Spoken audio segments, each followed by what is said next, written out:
अब हम इसके जो बायोलॉजी यूपी बोर्ड का सैंपल पेपर है उसके शॉर्ट आंसर टाइप क्वेश्चन करेंगे, जिसमें पहला क्वेश्चन जो इसका है वो है what is the point mutation और गिव एन एग्जांपल। तो यहाँ पर हम देख रहे हैं पॉइंट म्यूटेशन होता क्या है।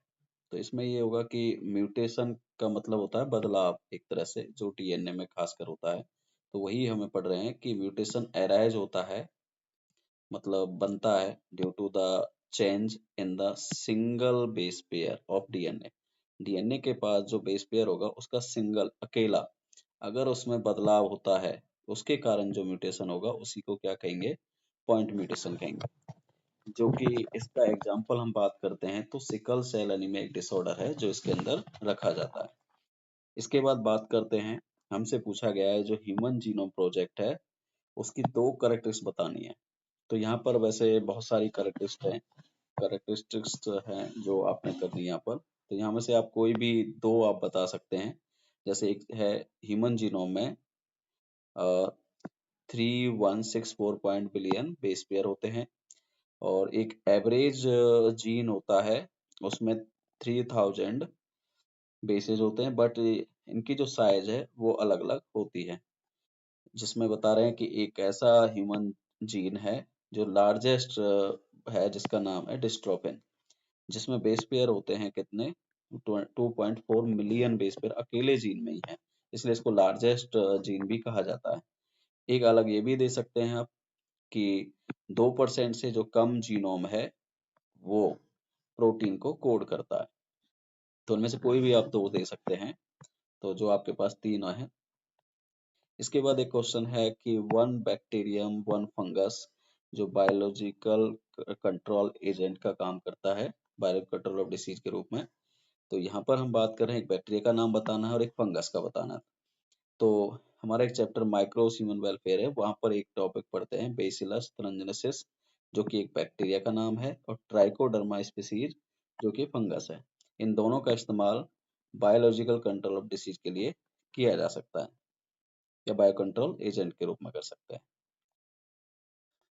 इसके बाद आता है कि who proposed rivet popper hypothesis, और बेस्ड ऑन हाइपोथेसिस किया गया what are the main species in ecosystem compared. तो यहाँ पर बात करते हैं एक स्टैनफोर्ड कंट्री का इकोलॉजिस्ट है जिसका नाम है पॉल एरलिच, जिसने राइवेट पॉपर हाइपोथेसिस दी थी। अब इसी में इन्हें बताना है कि ये क्या बताती है। तो यहाँ पर बता रहे हैं कि एक एरोप्लेन का एग्जांपल ये लेते हैं, जिनमें एक एरोप्लेन को ये मानते हैं एयरप्लेन जो भी हम कह सकते हैं इकोसिस्टम। इसमें बताते हैं कि जो भी पार्ट इको एरोप्लेन के होते हैं उन्हें ज्वाइंट किया जाता है थाउजेंड्स ऑफ राइवेट के साथ। यानी राइवेट्स एक तरह से बोल्ट है उनके जो उन्हें पार्ट्स को जोड़ने का काम करेंगे। तो जिनको हम स्पीसीज यहाँ पर कहेंगे, यानी राइवेट्स अपने आप में क्या है, स्पीसीज का काम करेंगे। तो यहाँ पर कह रहे हैं कि अगर राइवेट्स जो विंग्स पर होते हैं वो एक की स्पीसीज का काम करेगा जो ड्राइव द मेजर इकोसिस्टम, यानी पूरे इकोसिस्टम को जो चलाएगा। तो is obviously more serious threat होगा फ्लाइट सेफ्टी के लिए then the few rivets on the seat और विंडो इनसाइड द प्लेन। यानी कि विंग्स के पास जो राइवेट्स है अगर उनको हम हटा देंगे तो पूरा इकोसिस्टम यानी पूरा एरोप्लेन डिस्टर्ब हो जाएगा। इसका मतलब इकोसिस्टम जो स्पीसीज जो मेन स्पीसीज है अगर वो हट जाएगी, यानी जिसको हम की स्पीसीज कह रहे हैं, तो पूरा इकोसिस्टम खत्म हो जाएगा। इसके बाद आता है कि why is the energy pyramid always upright in any ecosystem. तो यहाँ पर ये कह रहे हैं कि हम ये जानते ही हैं कि भाई जो एनर्जी पिरामिड होता है वो हमेशा अपराइट ही होता है, ये कभी भी इन्वर्टेड नहीं होता है। इन्वर्टेड मतलब अभी तो जो आपको दिख रहा है ये इस तरह की शेप में दिख रहा होगा, इसे अपराइट कहेंगे। अगर ये इस तरह की शेप में दिखता है तो इन्वर्टेड कहते हैं। अब इसमें कह रहा है कि व्हेन एनर्जी फ्लो करती है फ्रॉम पार्टिकुलर ट्रॉपिक लेवल पे वो नेक्स्ट में जाती है, तो उनमें से 90% लॉस्ट हो जाती है हीट के फॉर्म में। जैसे कि यहाँ पर हम बात कर रहे हैं कि इस जो ये फर्स्ट ट्रॉपिक लेवल है और ये दूसरा ट्रॉपिक लेवल है, ये तीसरा है, ये चौथा है। तो यहाँ पर एनर्जी जो है 10,000 जूल है, यहाँ पर बचेगी दूसरे के पास 1,000, तीसरे के पास 100 और इसके बाद 10 बचेगी। तो एनर्जी क्या होगी, डिक्रीज होती जा रही है और डिक्रीज होती जा रही है, और जो कि एनर्जी कभी भी वापस बैक नहीं आएगी। तो यानी रिवर्स नहीं होगी, इसलिए इन्वर्टेड नहीं होगा। और ये स्टेटमेंट हमारी उसमें लिख जानी है। अब देखिए ये क्वेश्चन है हमारा जो एक डायग्राम बेस्ड है। तो इसमें पहले पहले तो ये करना है कि आइडेंटिफाई करना है कि इस पिक्चर में कि ये किसका है। तो हम ये जानते हैं कि लॉन्गिट्यूडनल सेक्शन है एम्ब्रोयो ऑफ ग्रास का, ये वाला डायग्राम जो दिख रहा है आपको। इसके बाद बताना है सीलोराइजा क्या है और सीलोपेटाइल क्या है। तो देखो यहाँ पर थोड़ा एक मिस्टेक है, जिसमें यहाँ पर इसको सीलोपेटाइल करना है।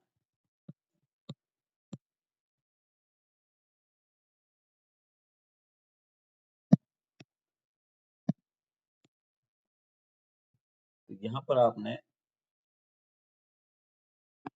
ये P T I L E करना है, सीलोपेटाइल। कोलियोपेटाइल भी कह सकते हैं इसे, बाकी प्रोनाउंसिएशन अपनी अपनी है। ये अंडरलाइन करना है। अगला क्वेश्चन ये है कि अंडरलाइन करना है जो ए पार्ट इसमें दिया हुआ है। तो ये 3 क्वेश्चनों के साथ पूछा गया है जो एक-एक नंबर के हैं सभी। तो हमने पहला तो हमने आइडेंटिफाई कर लिया कि किसका डायग्राम है। लॉन्गिट्यूडनल सेक्शन है यानी एलएस ऑफ एम्ब्रोयो ऑफ ग्रास। फिर यहाँ पर जो कोलियोराइजा या फिर कोलियोपेटाइल है, तो इसमें जो बता रहे हैं कि जो एक हाइपोकोटाइल रीजन होता है, वहाँ पर एम्ब्रियोनल एक्सिस होता है जहाँ रेडिकल और रूट कैप होते हैं। वो क्या करते हैं, एनक्लोज्ड होते हैं, मतलब बंद होते हैं अनडिफरेंशिएटेड सीथ से। उसी सीथ को हम सीलोराइजा कहते हैं।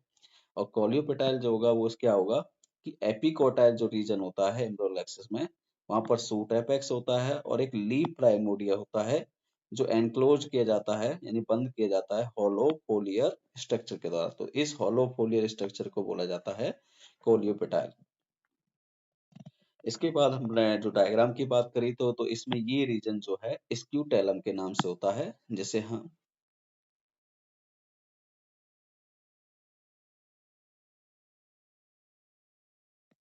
स्क्यूटेलम है, जो कि यहाँ पर सिंगल कोटलेडन होता है। तो उसकी यहाँ पर बात की गई है।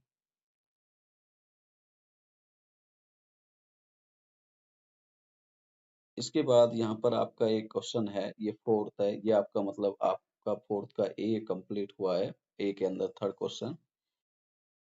इसके बाद यहाँ पर जो फोर्थ का बी स्टार्ट हो रहा है, जिसमें कहा गया है कि how assisted reproductive technology help humans और how are the ZIFT GIFT different from the intra transfer IUT।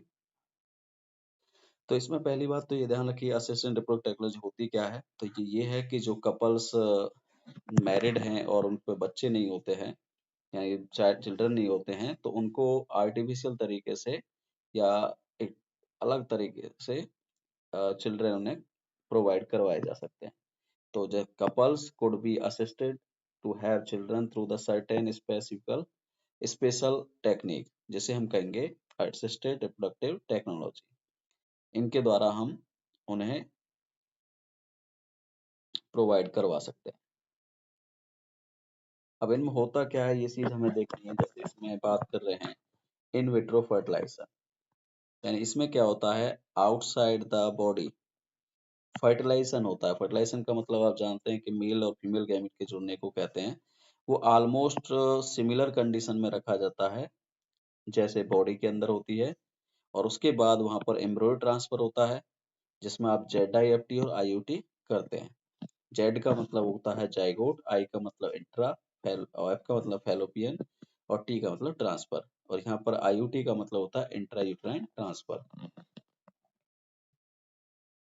इसके बाद यहाँ पर ये जो लिखा हुआ है, जो ये हमने IUT जो होता है यानी कि in vitro fertilisation, sorry in vitro fertilisation IVF कहते हैं उसको, हम बेसिकली अदर नाम से भी जानते हैं जिसे कहते हैं टेस्ट ट्यूब बेबी प्रोग्राम।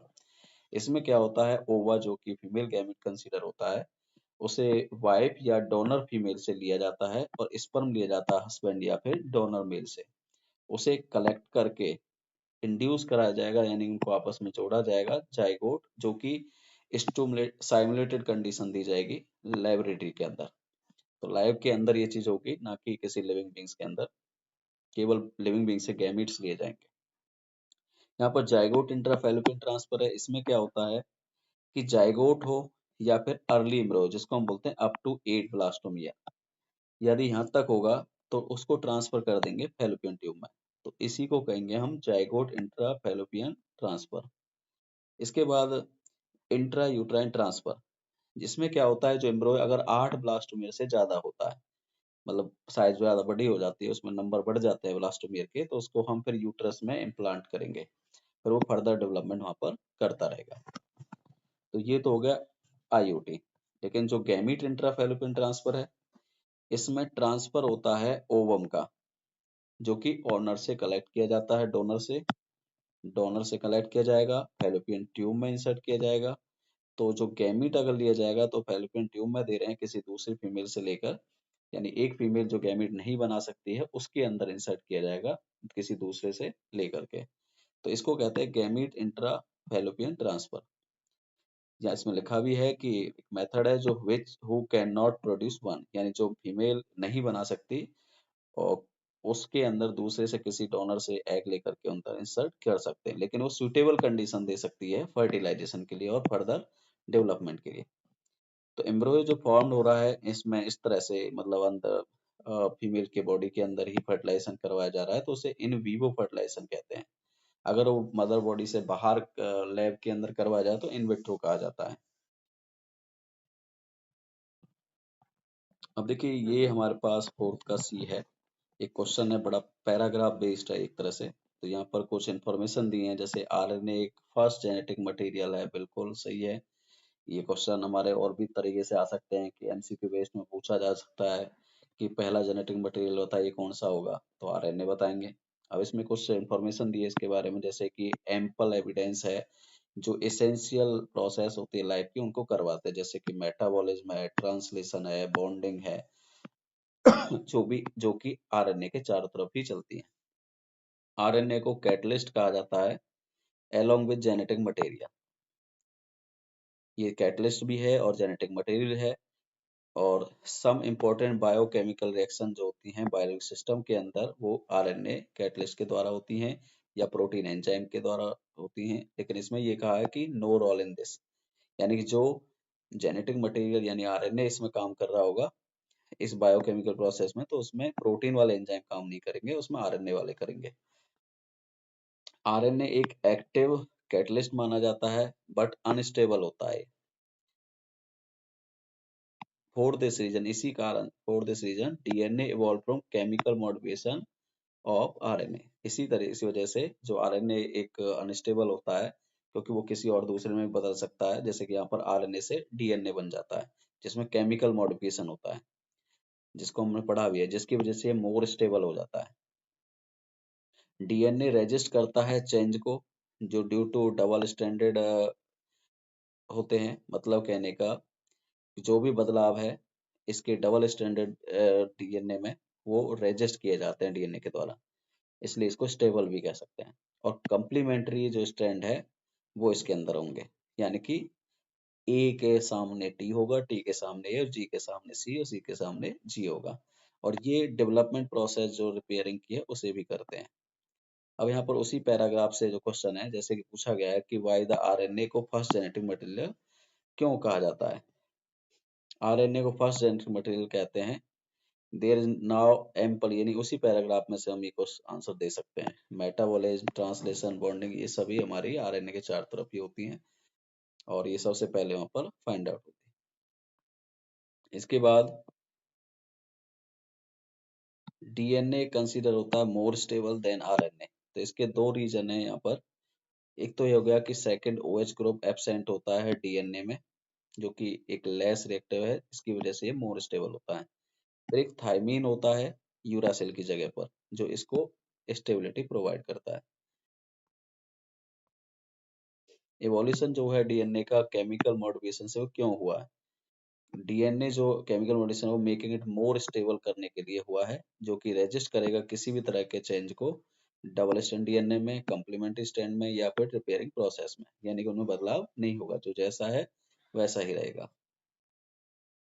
इसके बाद ये एक बहुत ही अच्छा क्वेश्चन है ये भी, explain the law of independent assortment dihybrid cross. वैसे ज्यादातर पॉसिबिलिटी रहती है कि इसमें से आए कि इंडिपेंडेंट असॉर्टमेंट लॉ, जिसमें हम डायहिब्रिड क्रॉस को एक्सप्लेन करते हैं। तो हम इसमें देख रहे हैं कि ये जो लॉ हमें दिया था ग्रेगर जॉन, मेंडल ने दिया था as a law of inheritance. ये क्या कहता है, जब दो पेयर होते हैं ट्रेड्स के, यानी एक से ज्यादा, तो वो हाइब्रिड में जब आते हैं, कंबाइन होते हैं, जुड़ते हैं, तो सेग्रीगेशन होता है एक पेयर का किसी भी कैरेक्टर, तो वो इंडिपेंडेंटली क्या होता है, अलग हो जाता है दूसरे पेयर के साथ। ऐसा नहीं है कि जो जिसके साथ है वो उसी के साथ रहेगा, नहीं, वो एक पेयर दूसरे पेयर के साथ जुड़ सकता है।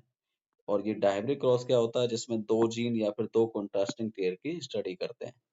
अब जैसे एग्जांपल आ रहा है यहाँ पर, येलो और राउंड सीड है, ये एक प्लांट के पास है।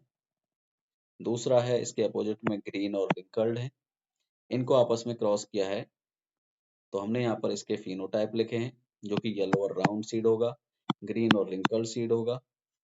जीनोटाइप हमने येलो के लिए लिखे हैं कैपिटल वाई वाई, राउंड के लिख लें कैपिटल आर, और इसके लिए यहाँ पर हम ग्रीन के लिख लें स्मॉल वाई, रिंकल्ड के लिए स्मॉल आर आर।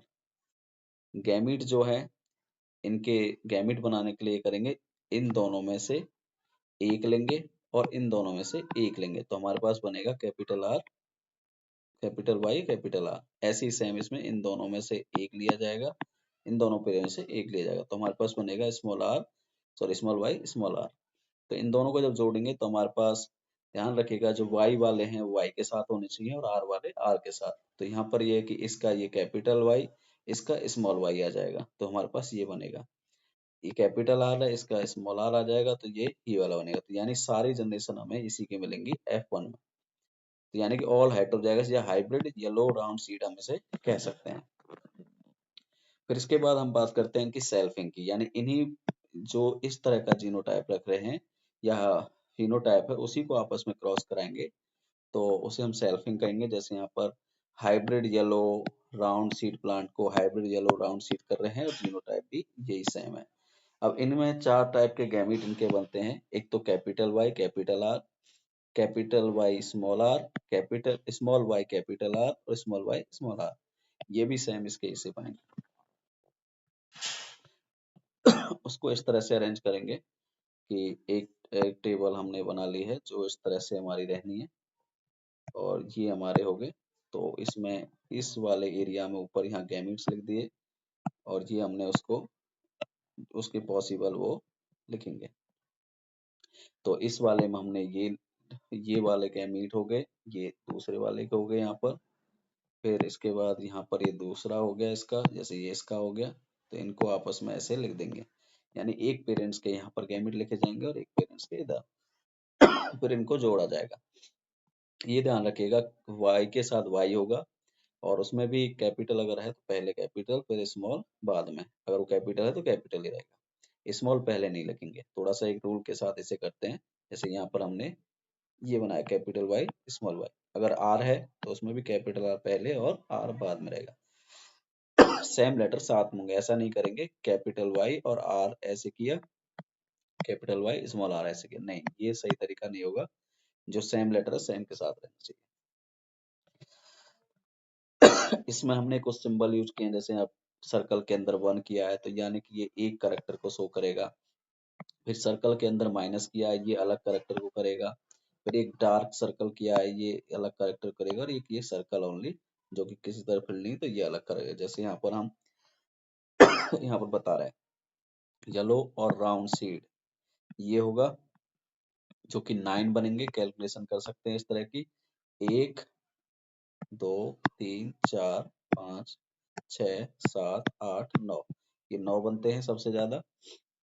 फिर येलो रिंकल्ड जो है, यानी कि येलो जो कि राउंड के साथ था और रिंकल्ड के साथ जुड़ गया और 3 बनाया। ग्रीन जो कि किसके साथ था, रिंकल्ड के साथ, लेकिन वो राउंड के साथ आ गया। तो ये जो दो पेयर होते हैं ये इंडिपेंडेंट असॉर्टमेंट के कारण बनते हैं, यही हमारा लॉ कहता है। इसके बाद जीनोटाइप रेशियो भी निकालते हैं इनका, तो हम ये निकालेंगे। पहले हमने कैपिटल वाई कैपिटल आर किया, फिर हमने कैपिटल वाई कुछ ऐसा वैसे ही रहने दिया, उसमें से कैपिटल आर में स्मॉल आर कर दिया। फिर हमने वाई वाले को स्मॉल वाई कर दिया और यहाँ से कैपिटल आर लेने दिया। अब दोनों में ही हमने मतलब एक में कैपिटल वाई स्मॉल वाई और कैपिटल आर स्मॉल आर करा, इस तरह से हम इसमें करेंगे। फिर इसके बाद क्या होगा, जो कैपिटल वाई वाई है, अब इसमें दोनों स्मॉल आर करेंगे। फिर यहाँ पर स्मॉल आर है तो यहाँ पर हम कैपिटल वाई स्मॉल वाई करेंगे। फिर स्मॉल वाई वाई है तो कैपिटल आर आर होगा। इस तरह से इसमें 9 टाइप के जीनोटाइप बनते हैं। यानी डायब्रिक क्रॉस अगर होता है तो उसमें जीनोटाइप बनते हैं 9 नंबर, 9 टाइप के, और फिनोटाइप बनते हैं 4 टाइप के। तो ये ध्यान रखिए, क्वेश्चन आ जाता है इसमें। और इसका रेशियो होगा। अब इसमें रेशियो निकालने के लिए एक चीज ध्यान रखना कि ये जो कैपिटल आर स्मॉल आर इसको कहते हैं हाइब्रिड, या कैपिटल वाई और स्मॉल वाई उसे भी हाइब्रिड कहेंगे। तो इसे निकालने की फॉर्मूला हम यूज कर सकते हैं। जैसे इसमें क्या है, पहले वाले में कोई भी हाइब्रिड नहीं है, यानी इसके लिए होता है 2 की पावर n, यानी n होगा नंबर ऑफ हाइब्रिड। तो यहाँ पर n इसमें कोई नहीं है तो 2 की पावर 0 करेंगे तो उसे मानते हैं 1, तो इसका मतलब ये 1 हो गया। यहाँ पर 1 है, 2 की पावर 1 करेंगे तो ये क्या होगा 2, तो हमने 2 लिख दिया। अब इस वाले में 2 हैं तो यहाँ में 2 की पावर 2 करेंगे तो क्या होगा ये 4, इसलिए इसका 4 आया। सबसे ज्यादा इसी के बनते हैं क्योंकि इसमें 2 हाइब्रिड हैं।